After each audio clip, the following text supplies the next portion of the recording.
these orders. Komachelo eni jatende duond bura mar Wiper Kalonzo Musyoka owacho ni jatend piny Kenya migosi William Ruto ken jadiera e wechego mag telo ne piny Kenya.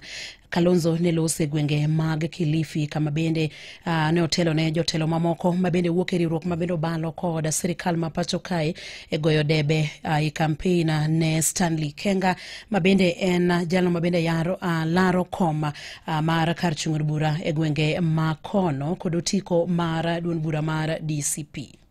Ruto alienda huko Homa Bay akasema sasa Raila atanisupport, akinisupport nitabaki tu na huyo Kalonzo. Anachekelea. Raila akamjibu wiki moja baadaye akasema, wewe Ruto, huyu Kalonzo unamchezea, huyu ni mbora kushinda wewe mara 20. Kisha baadaye vijana wakafanya 2024 maandamano, wakauawa wengi. Ruto akamtafuta tena Raila. Sasa Raila amepumzika. Wale tumesalia tuna jukumu la kuhakikisha Kenya hii inatawaliwa kikatiba, sio kikimabavu, sio kupelekwa kwa njia ya wizi.